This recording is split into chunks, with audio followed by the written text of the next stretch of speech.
He's part of one of football's most legendary families. And now Jamie Redknapp has taken a trip down memory lane to reflect on his childhood, football and growing up with Dad Harry, all in his new book, which I've got here. Look at his little face. It's so sweet. Jamie is here now. Good morning to you. Thanks for joining us. Good morning, Phillip. Morning, Holly. How are you doing, guys? Very good, thank you. And this is a bit of an autobiography with a difference because it really does focus on your childhood, and you wanted to let people know what it takes to sort of get you to where you are now, really, what it takes to become a footballer. Yeah, to a certain extent, Holly. There's loads of different ways to do it, and I was quite fortunate. I obviously had a dad that was involved in football. He was a manager. I had an uncle as well that played, internationally. So I had a slightly strange childhood to a certain extent because I was always around sort of elite footballers, and that gave me an edge, but it also put you under a certain amount of pressure. And every parent wants to know what the answer is to maybe hope you get an elite sportsman or an athlete or whatever it may be.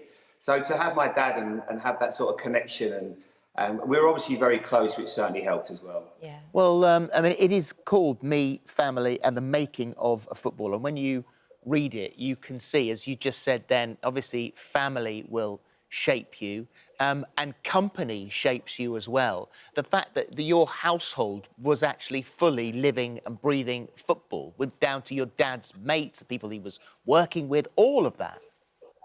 Yeah, it was slightly strange, to be honest, because as a kid, Bobby Moore would turn up at the house, or Jeff Hurst, and obviously England great. So good timing there with the pictures as well. That was lovely. Oh yeah, we don't muck about here. We're not amateurs here, Good. So it was, but it made a real difference. And I think growing up, you learn how to behave. You learn how to be respectful to people. And these guys, although they'd won everything and they were incredible human beings, they were also very generous with their time.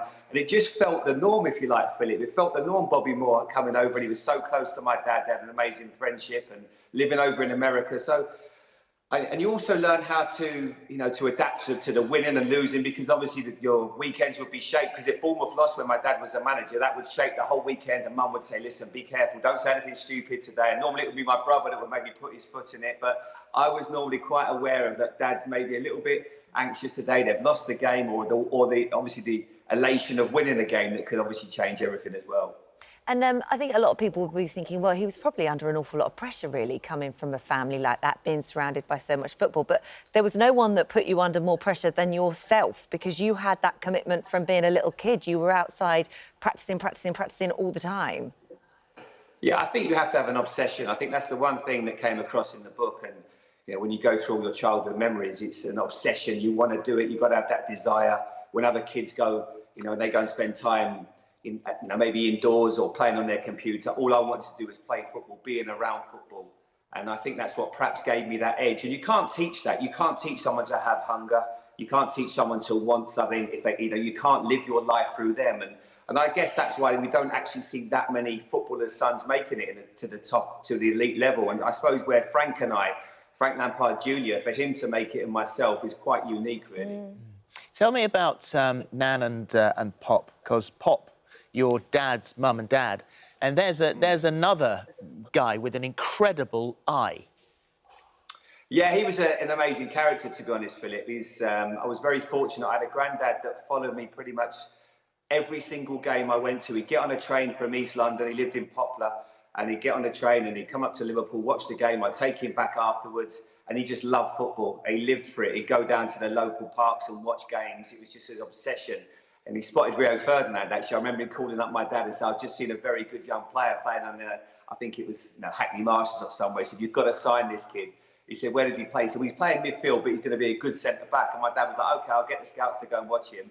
Lo and behold, it was Rio Ferdinand. So he had an amazing eye, but he was also, first and foremost, a great granddad. He was so nice to me.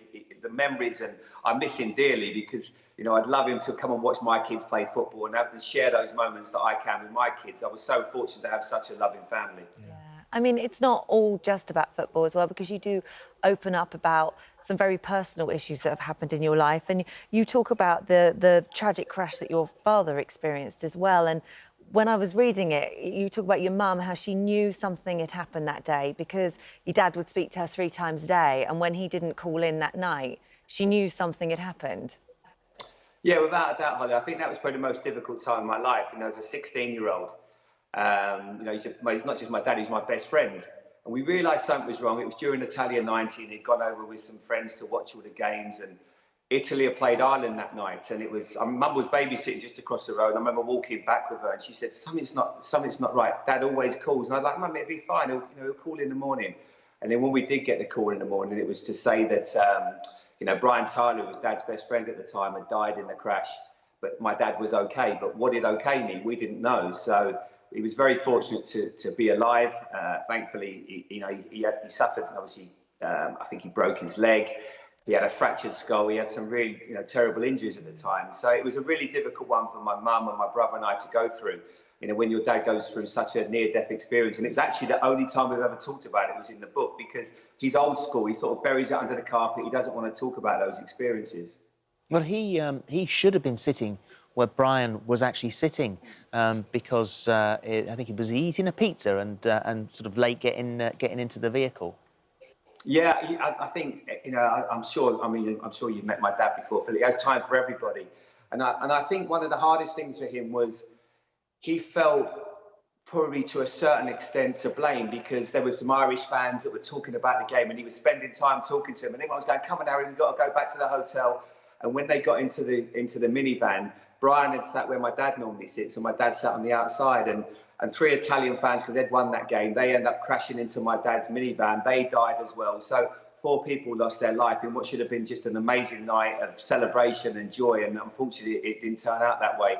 And we're lucky that, well, he was lucky to still be alive. So, yeah, difficult moments. But, I suppose that's really, to a certain extent, what shapes us all, and it brings you closer. And obviously for Brian's family, because he was a special guy as well, that was, it was so difficult for them to deal with. But you also say, because you don't, as you mentioned a moment ago, you don't talk about this as a family very often. But there are hangovers from that accident with your dad, aren't there? He still suffers occasionally. Yeah, I mean, bizarrely, we would go out for dinner, and we always used to go to the local Italian. And after that moment, because the last meal we had before the crash, he had a pizza. So he could never really eat pizza again. I know it sounds to some people that's really strange, but that's just how it was. He just brought back those memories.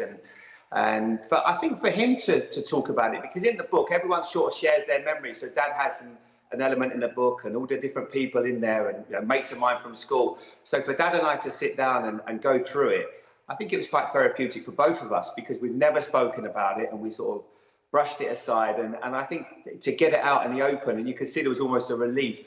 And I understood how he was feeling as well, probably the way that he was. He felt that he was protecting us, but to a certain extent, it's not always the best thing to hold things back. And I guess that was something that he had to struggle with. Yeah, it's so good the book's giving the opportunity to talk about that. It really is. And what also this book does is, by having all of these stories written down in your history and your pop and your nan and all of that, you can give this to your boys, because they're the next generation that are coming through, and they'll be able to read this and share it.